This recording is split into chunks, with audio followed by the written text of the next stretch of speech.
नफरत रहेगा वहाँ कलह रहेगा, और जहाँ कलह रहेगा वहाँ अवनति होगा, और जहाँ अवनति है वहाँ हिंसा है, और जहाँ हिंसा है वहाँ विनाश।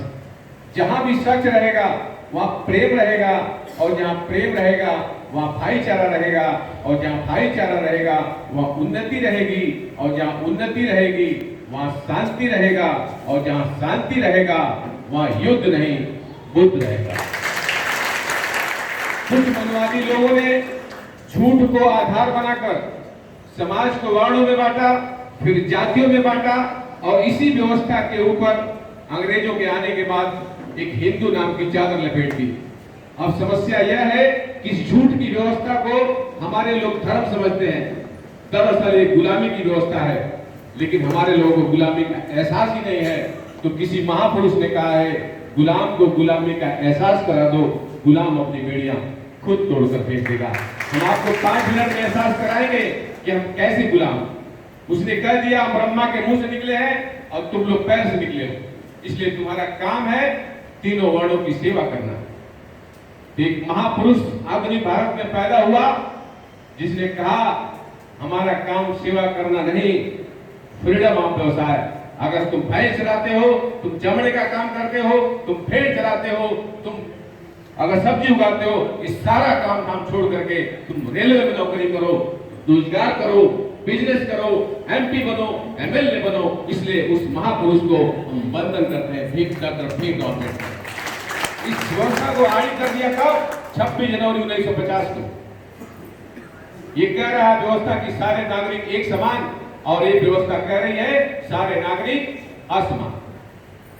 आप पैर उसके पैर से पैदा हुए, जिसे लग रहा है उसके पैर में बच्चेदानी सेट है,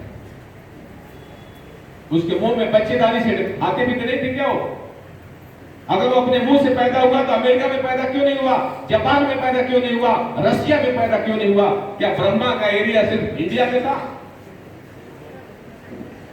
अगर अहिर भैंस चला रहा है भारत के अंदर, तो अमेरिका में भी लोग भैंस चला रहे हैं, वहां अहिर क्यों नहीं है? जापान में लोग चमड़े का काम कर रहे हैं, वहां चमार क्यों नहीं है? रसिया में लोग सब्जी उगा रहे हैं, वहां कोयली क्यों नहीं है? वहां लोग बर्तन बना रहे हैं, लंदन में वहां कुम्हार क्यों नहीं है? भारत में क्यों है? क्योंकि हमें अपना इतिहास ही नहीं पता है। 2200 साल पहले सम्राट अशोक के परपोते बृहद्रथ की पुष्यमित्र शुंग ने हत्या कर दी। पुष्यमित्र शुंग ही नाम है।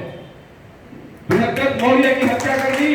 बृहद्रथ सम्राट अशोक का परपोता था, वो 10वां शासक था, और उसकी मुंडी काट करके ये लोग 10 मुंडी लगा देते हैं और कहते हैं 10 हरा मनाओ। 10 हरा मतलब 10 को हराया। त्योहार मतलब तुम्हारी हार, हम लोग की हार हुई है। और हम लोग को ऐलान कर दिया पुष्यमित्र शुंग ने, बौद्ध भिक्षुकों का जो सिर काट के लाएगा उसको सोने की मुद्रा दी जाएगी। हमारे लोगों की मुंडी काट काट के कहां फेंकी गई है? सरजू नदी। सरजू नदी नहीं है, सरयुक्त नदी है। लाशों का ढेर लग गया। और उसी समय सुमित भार्गव मनुस्मृति नाम का संविधान लिखता है कि शूद्र को शिक्षा का अधिकार नहीं, संपत्ति का अधिकार नहीं, राजा बनने का अधिकार नहीं। तो आधुनिक भारत में एक महापुरुष पैदा होता है, ज्योतिबा फूले। वो शिक्षा देने जाते हैं, उनकी औरत शिक्षा देने जाती है, उनको लोग घर से निकाल देते हैं।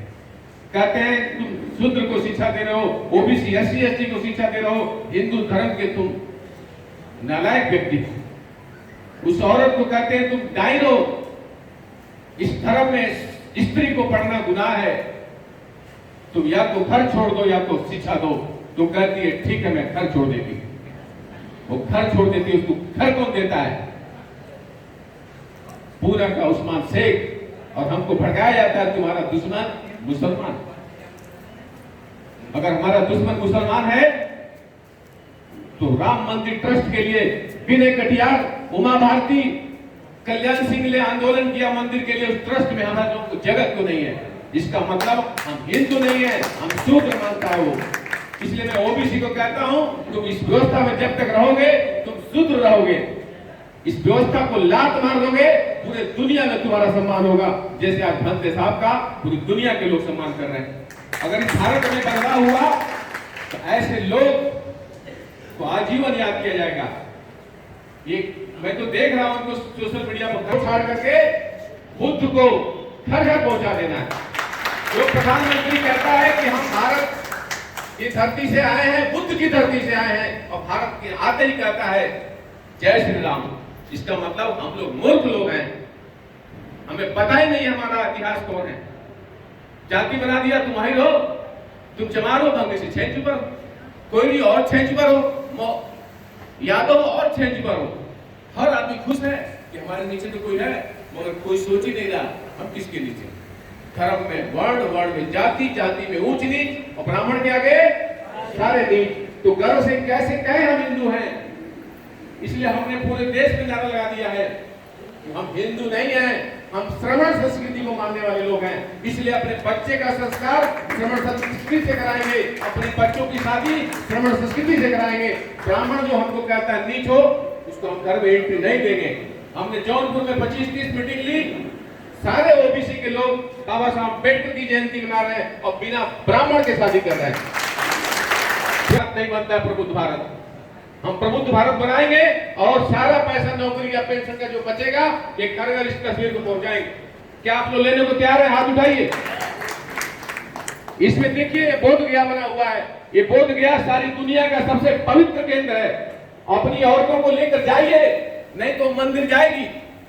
हमारी भी औरत मंदिर जाती थी, लेकिन जब मैं उसको पगोड़ा रोज लेके जाता हूँ, कोई ऐसा दिन नहीं है अगर गांव से कोई आ गया मैं उसको मंदिर नहीं पगोड़ा लेके जाता हूँ। छोड़ दी मंदिर जाना।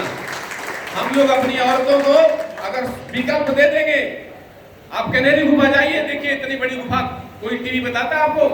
टीवी बताता है आपका राहु को गड़बड़ चल रहा है, शनि दशा बराबर नहीं है, बजरंग बली को केला चढ़ाइए, आपका कल्याण हो जाए। पढ़ा लिखा आदमी पत्थर को केला चढ़ा रहा है, कोई माँ बाप को केला दे रहा।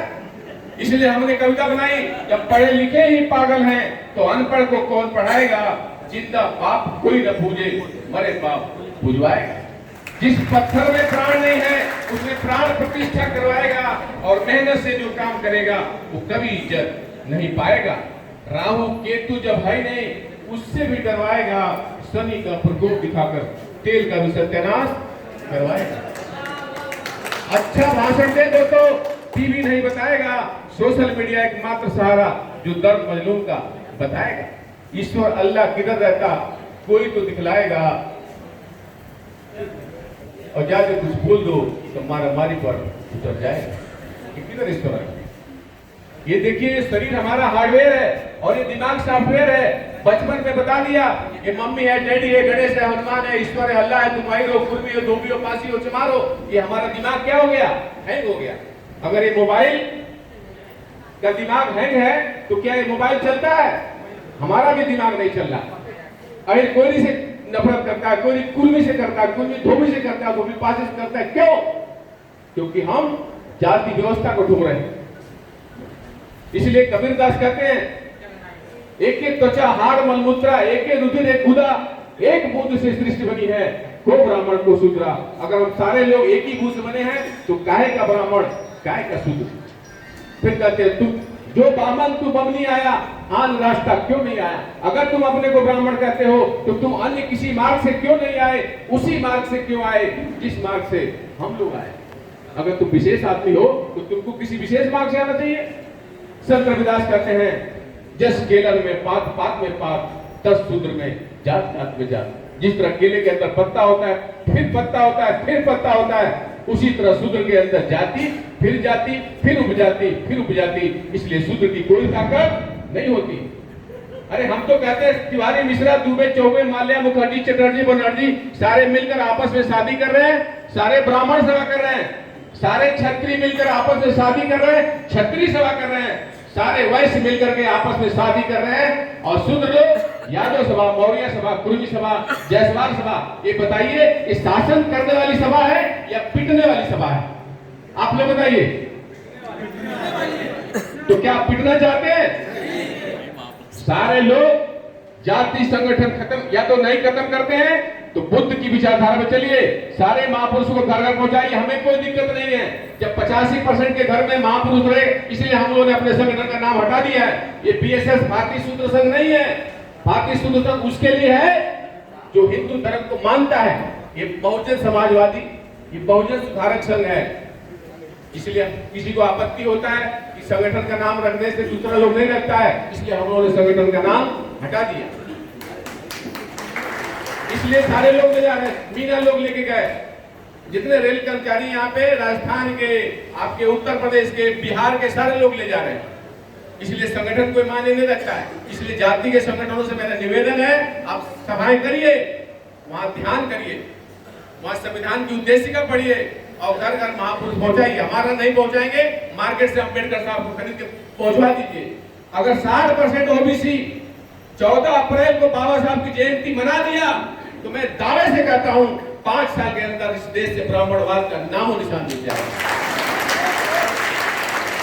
हमने कविता बनाई बाबा साहब के ऊपर, बड़ा अजीब दास्ता है इस देश का, जो कहते थे जाति प्रथा खत्म करो, उनको जातिवादी बना दिया, और कोई जिन्होंने जातियों के बीच उसको हिंदुवादी बना दिया। हिंदू धर्म कुछ नहीं, जातियों का एक झमेला है, जहाँ 6-6 इंच का अंतर हो वह मूर्खों का एक मेला है। कार्ल मार्क्स जी कहते थे धर्म में अफीम का गोला है, इस नशे से दूर रहें, यह शोषण का एक झोला है। अगर आप एकलव्य तो अंगूठा आपको कटवाना है अगर आप ब्राह्मण वर्ग से तो द्रोणाचार्य पुरस्कार भी पाना है। जब भी कोई मेडल जीते जाति उसको बताना है, भले होवे वो ध्यानचंद तो भारत रत्न नहीं पाना है। अगर आप मनुवादी नेता तो जाति का समीकरण बनाना है, और समीकरण में अगर गड़बड़ी दिखे तो दंगा भी करवाना है। ये दंगा कौन कराता है? मैं इसी के साथ ज्यादा बात नहीं लूंगा, समय हो गया। साथियों समझिए, ये मीडिया आपका नहीं है, ये जुडिशरी आपका नहीं है, कांग्रेस आपका नहीं है, बीजेपी आपका नहीं है, केजरीवाल आपका नहीं है। आप पहचानिए अपने जिसमें सिम कार्ड है, ये देखिए, ये करता कुछ नहीं है, ऊपर आके बैठ जाता है। यही कांग्रेस है, एयरटेल का सिम कार्ड है। फिर जब ये हटता है, जब आप लिखने जाते हैं, फिर आगे पीछे बढ़ जाता है। ये वोडाफोन बीजेपी है। फिर उसके बाद नया सिम कार्ड केजरीवाल। जैसे हनुमान जी नहीं चलेगा, गणेश ले लो, गणेश नहीं चलेगा, दुबई ले लो, दुबई नहीं चलेगा, शिव जी को ले लो, शिव जी नहीं चलेगा, निराकार ले लो, निराकार नहीं चलेगा, आसाराम ले लो। भक्त भागना नहीं चाहिए। इसलिए भक्तों को पकड़ने का ये षड्यंत्र है। तो मैं अपनी बात इस लाइन से खत्म करूंगा कि आजादी की शाम नहीं होने देंगे, अपने लोगों की गुलामी, अपने लोगों की कुर्बानी बदनाम नहीं होने देंगे। बचेगा लहू का एक कतरा भी, शूद्र का दामन नीलाम नहीं होने देंगे, नीलाम नहीं होने देंगे।